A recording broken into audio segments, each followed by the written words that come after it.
ఎందుకంటే రెగ్యులర్‌గా ఎలాగో భగవంతుడు ఇండస్ట్రీలో ఇంతకాలం ఉంచినందుకు కొంచెం ఆర్థికంగా స్థిరపరిచాడు. మనం రోజు పనికెళ్ళకూడదు. ఇప్పుడు కనీసం ఇప్పుడైనా వర్క్ సాటిస్ఫాక్షన్ కూడా వెళ్ళాలి. అలాంటి క్యారెక్టర్లు చూస్తున్నాను. మరి ఆ కామెడీ క్యారెక్టర్లు కాకుండా 'సప్తగిరి ఎల్ఎల్‌బి' లాంటి సినిమా చేశాను నేను. ఒక ఎమోషన్ అనేది మీ అందరికి చూపించాను. దానికి మంచి అప్లాజెస్ వచ్చాయి.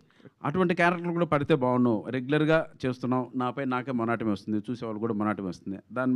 ఆ విషయంలో కొంచెం గ్యాప్ వస్తది. ఎప్పుడో ఒకరోజు ఏదో ఒక క్యారెక్టర్ ఇటువంటి డైరెక్టర్ రాస్తారు. మళ్ళీ మనకు ఒక కొత్త జర్నీ స్టార్ట్ అవుద్ది. ఈలోగా మళ్ళీ ఇప్పుడు కొత్తగా రీసెంట్‌గా 'సరస్వతి' చేశాను, 'రాజాసాబ్' చేశాను, 'కొక్కరకో' చేశాను, 'పురుష' చేశాను.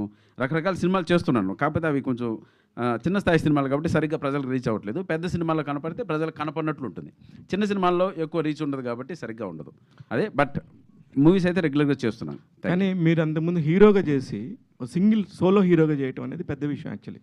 అలాంటి సినిమాలు చేసుకుని కూడా ఇప్పుడు ఇంకా ఇప్పుడు ఇలాగ సినిమాలు చేసుకుంటున్నాను వర్క్ సాటిస్ఫాక్షన్ కోసం అనేది చెప్తున్నారు.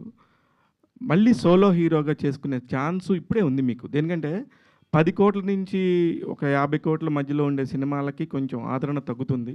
తీసే నిర్మాతలు కూడా కరువైపోయారు. మీలాంటి వాళ్ళకి ఇది ఒక మంచి స్పేస్ అనేది ఇందాకనే ఒక నిర్మాత మాట్లాడుతా అన్నారు. అది ఎంతవరకు